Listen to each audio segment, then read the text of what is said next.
प्रश्नावली 3.1 में प्रश्न नंबर 1 है।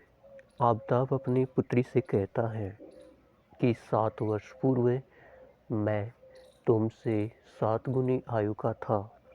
अब से 3 वर्ष बाद मैं तुमसे केवल 3 गुनी आयु का रह जाऊंगा। इस स्थिति को बीजगणितीय एवं ग्राफीय रूप में व्यक्त कीजिए। तो यहाँ पे 2 काम करने हैं।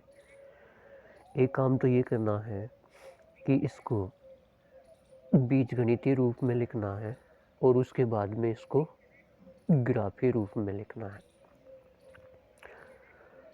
तो जब भी हम आयु वाले प्रश्न पढ़ते हैं तो वर्तमान आयु को x और y मान लेते हैं। तो देखो इसके अंदर माना कि आफताब की वर्तमान आयु x वर्ष है और आफताब की पुत्री की वर्तमान आयु y वर्ष है। ये वर्तमान आयु हम मान लेते हैं। अब जो क्वेश्चन में दे रखा है उसको देखो। 7 वर्ष पूर्व है, आज से 7 वर्ष पहले की बात है, तो 7 वर्ष कम हो जाएगा ना। तो 7 वर्ष पूर्व क्या होगा? आफताब की आयु x माइनस के 7 और उसकी पुत्री की आयु y माइनस के 7। अब क्वेश्चन में क्या दिया है? 7 वर्ष पूर्व मैं तुमसे किससे? अपनी पुत्री से 7 गुनी आयु का था। तो ये जो आफताब है, 7 वर्ष पूर्व आफताब की आयु x माइनस 7 है, उसकी पुत्री की आयु y माइनस के 7 है। लेकिन आफताब कहता है कि मैं 7 वर्ष पूर्व है अपनी पुत्री की आयु से 7 गुना था।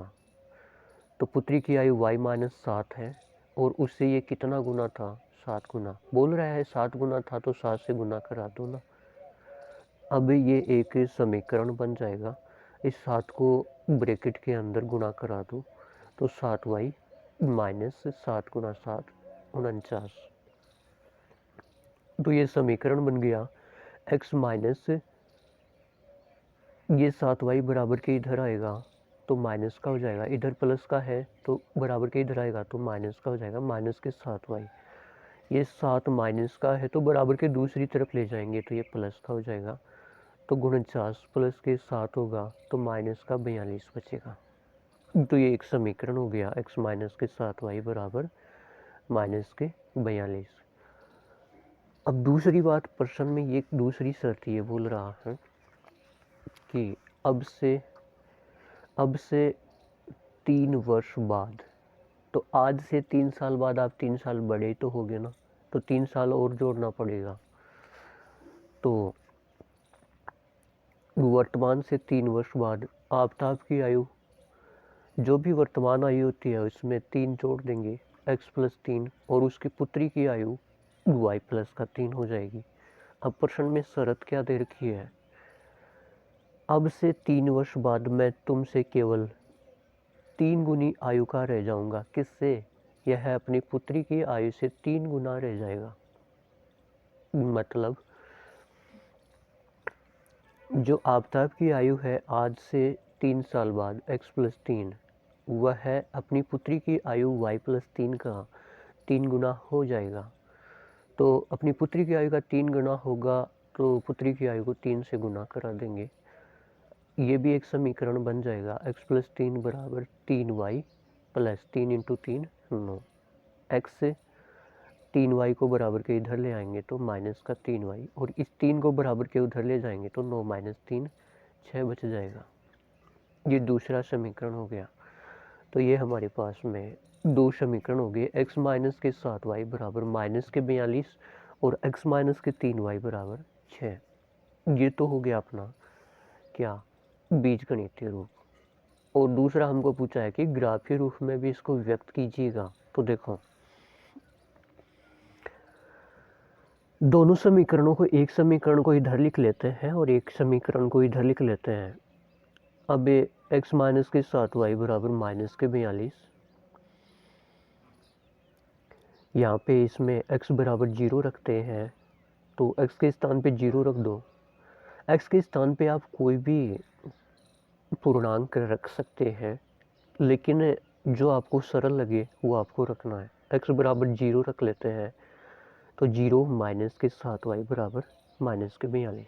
अब 0 तो क्या है, 0 है, कुछ भी नहीं है। इधर माइनस के 7y और इधर माइनस के 42, तो इधर माइनस और इधर माइनस कट जाएगा, प्लस हो जाएगा। ये 7 इधर गुना में है तो इधर भाग में आ जाएगा, तो y बराबर 42/7। y बराबर कितना आया, 6। हमको किसी भी दो चर वाले रेखिक समीकरण का ग्राफ खींचने के लिए कम से कम 2 पॉइंट की आवश्यकता होती है, तो हम 2 पॉइंट ही निकाल रहे हैं यहाँ पर। दूसरा, यदि x बराबर मैं 7 लेता हूँ, यहाँ पे 7 लेता हूँ, तो 7 माइनस 7y बराबर माइनस के 42। अब ये जो 7 है इधर प्लस का है, तो इस 7 को बराबर के इधर ले जाएंगे, तो माइनस 7y तो ऐसा का ऐसा बराबर माइनस के 42 भी अपनी जगह ऐसा का ऐसा। ये 7 प्लस का बराबर के इधर आएगा तो माइनस के 7 हो जाएगा। माइनस के 7y बराबर माइनस 42 और माइनस के 7 कितना हो जाता है, माइनस के 49। ये 7 इधर मल्टीप्लाई में है तो इधर डिवाइड में आ जाएगा। पहले तो ये देखो कि माइनस इधर है और माइनस इधर है, तो माइनस माइनस कैंसिल हो जाएगा दोनों तरफ से। फिर ये 7 इधर डिवाइड में आएगा, भाग में आएगा, तो y बराबर 49/7 और y बराबर 7। तो हमारे पास में 2 पॉइंट हो गए। जब x बराबर 0 लिया तो y बराबर 6 आया, जब x बराबर 7 लिया तो y बराबर 7 आया। तो पॉइंट क्या हो गया, 0,6 और 7,7। इसको अगले पेज में लिखेंगे हम। अब दूसरा समीकरण देखो, x माइनस के 3y बराबर 6, ये दूसरा समीकरण है। इससे भी 2 पॉइंट निकालेंगे, तो इसमें x बराबर 0 रखा हमने, तो 0 माइनस 3y बराबर 6, माइनस का 3y बराबर 6, तो ये माइनस का 3 इधर गुणा में है y के साथ में, तो ये इधर भाग में आ जाएगा, तो y बराबर 6/-3, तो 3 दूना 6, 2 बार गया तो y बराबर माइनस का 2 बच जाएगा यहाँ पे। तो जब x बराबर 0 लिया तो y बराबर माइनस का 2 आ गया। दूसरा, x बराबर जब हम 3 लेते हैं तो रखो यहाँ पे 3 माइनस 3y बराबर 6, 3 माइनस 3y बराबर 6, तो ये 3 इधर प्लस का है तो बराबर के इधर आएगा तो माइनस का हो जाएगा। तो माइनस के 3y बराबर 6 माइनस का 3, माइनस के 3y बराबर 6 में से 3 जाएगा तो 3 बचेगा, और ये माइनस का 3 इधर गुणा में है y के साथ में, तो बराबर के दूसरी तरफ भाग में चला जाएगा। क्योंकि हम जानते हैं कि अगर कोई चीज़ बराबर के एक तरफ गुणा में होती है तो जब वह दूसरी तरफ जाती है तो भाग में चली जाती है। अगर कोई चीज़ बराबर के इधर प्लस या माइनस में होती है, साथ में ऐसे कुछ और प्लस या माइनस में कोई संख्या होती है, तो बराबर के दूसरी तरफ जाती है तो प्लस वाली माइनस हो जाती है, माइनस वाली प्लस हो जाती है। तो जब ये -3 गुणा में है तो इधर आएगा तो भाग में आ जाएगा। तो y बराबर 3/-3, 3 एकम 3, 1 आ गया, और 1 आ गया तो माइनस का चिन्ह लगा दो, तो y बराबर -1। जब x बराबर 3 लिया तो y बराबर -1 आया। तो पॉइंट क्या हो जाएगा, 0, -2 और 3, -1। तो देखो, तो ये जो 2 समीकरण थी हमारे पास में, x माइनस के 7y बराबर माइनस के 42 और x माइनस के 3y बराबर 6, इनसे हमने 2 पॉइंट निकाल लिए।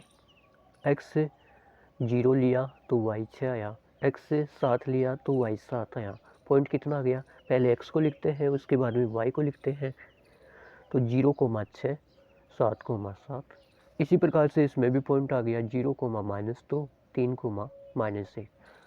अब हम इसका ग्राफ देखेंगे, तो देखो, अब देखो इसका ग्राफ देखो। सबसे पहले तो हमको बनाना तो आता ही है, एक x एक्सिस खींच लेंगे, ठीक है। इसको हम x और इसको x डेस लिखते हैं। एक y एक्सिस खींच लेंगे और इसको हम y और y डेस मान लेते हैं, ठीक है। और इसमें हम जो पैमाना है वो x एक्स पर तो 1 सेंटीमीटर बराबर 1 वर्ष मान लेंगे, क्योंकि जो पिता है और पुत्री है दोनों की हम आयु ही तो ज्ञात कर रहे हैं, इसलिए जो पैमाना है यहाँ से यहाँ तक 1 सेंटीमीटर मानते हैं। ये जो बड़ी लाइन है ना, ये इनको 1 सेंटीमीटर मानते हैं। तो पैमाना हम मान लेते हैं कि एक्स एक्सिस पे 1 सेंटीमीटर बराबर 1 वर्ष और वाई एक्स पर भी 1 सेंटीमीटर बराबर 1 वर्ष। तो ये जो खाने हैं इनको एक एक मान लेते हैं, एक एक वर्ष। 1 2 3 4 5 6 7 8 9 ये अपना मूल बिंदु होता है। इसके इधर दूसरी तरफ चलते हैं तो -1 -2 -3 -4 -5 -6 -7 -8 ऐसे लिख लेते हैं। अब वाई एक्स पे आते हैं। वाई एक्स कौन सी होती है? जो ये खड़ी है ये वाई एक्स होती है। ये कौन सी एक्स होती है? Y X. ये अपना मूल बिंदु होता है। इससे ऊपर हमें वाई एक्सिस पे देखा था 1 सेंटीमीटर बराबर 1 वर्ष ही हमने माना है पैमाना के अंदर। तो 1 2 3 4 5 6 7 8 9 10 ये लिख लिया।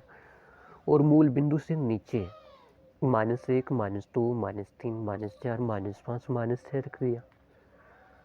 अब जो हमारे पॉइंट थे ना, जो हमारे पॉइंट थे उनको देखते हैं। तो पॉइंट क्या था? जो पहला समीकरण था ना अपना, पहला समीकरण देखो, पहला समीकरण था उसका पॉइंट था एक तो 0,6 था। तो एक्स एक्सिस पे 0 कहाँ पे होता है? 0 तो यहाँ पे होता है। और वाई एक्सिस पे 6 कहाँ पे होता है? 1 2 3 4 5 6। तो ये हमने एक बिंदु बना लिया यहाँ पे, ठीक है। दूसरा पॉइंट था हमारा 7,7। तो एक्स एक्सिस पे 7 कहाँ पे है? 1 2 3 4 5 6 7 यहाँ पे। वाई एक्सिस पे 7 कहाँ पे है? 1 2 3 4 5 6 7। इस 7 को और इस 7 वाली इस खड़ी लाइन को और इस 7 वाली इस क्षैतिज लाइन को आपस में हम मिलाते हैं। जहाँ पे ये दोनों लाइनें काटती हैं वही हमारा पॉइंट होता है। तो इस 7 से यहाँ आप डैश डैश करके इधर आ जाओ, ये लाइन खींच ली। इस 7 से ऊपर लाइन खींच लो आप ऐसे, जहाँ पे ये दोनों लाइनें काटती हैं वही बिंदु 7,7 होता है, ठीक है। अब इस बिंदु को और इस बिंदु को हम लोग क्या करेंगे? ऐसे पुट्टी रखेंगे और ऐसे मिला देंगे, ठीक है। ऐसे मिला देंगे तो ये एक ग्राफ बन गया। किसका? एक समीकरण का ग्राफ बन गया। और समीकरण है दो चर में रैखिक समीकरण। तो यहाँ पे लिख दो वो समीकरण x - 7y बराबर -42 का ये ग्राफ हो गया, ठीक है। अब जो दूसरा समीकरण है उसका भी ग्राफ बनाएंगे। वो भी दो चर के अंदर एक रैखिक समीकरण है तो उसका ग्राफ ही एक सरल रेखा आएगी। तो दूसरे समीकरण के पॉइंट हमारे पास में पहला पॉइंट था 0, -2। तो एक्स एक्सिस पे 0 कहाँ पे होता है? यहाँ पे होता है। वाई एक्सिस पे -2 कहाँ पे होता है? -1 -2। तो ये पॉइंट बना लिया हमने। दूसरा पॉइंट हमारा था 3, -1। एक्स एक्सिस पे 3 देखो 1 2 3 ये रहा। वाई एक्सिस पे -1 देखो ये रहा -1। तो इस एक्स की इस लाइन को ऐसे आप डॉट डैश करके मिलाओ। वाई एक्स पे -1 से इस लाइन को आप डैश डैश से, जहाँ पे ये दोनों लाइनें काटती हैं वही पॉइंट हमारा होता है 3, -1। 3, -1, ठीक है। अब ये पॉइंट 0, -2 और 3, -1 इन दोनों को हम स्केल की सहायता से मिला देंगे ऐसे, ठीक है। ऐसे मिला देंगे आगे तक ऐसे, है ना। तो ये हमारी दो रेखाएं बन जाएंगी और दोनों समीकरणों से दो रेखाएं बन जाएंगी और यही अपना क्या था? ग्राफ था, ठीक है बच्चों। अगर नहीं समझ में आए तो आप इसको एक बार दोबारा देख लेना और इसके बाद में हम अगला प्रश्न करेंगे। Thank you.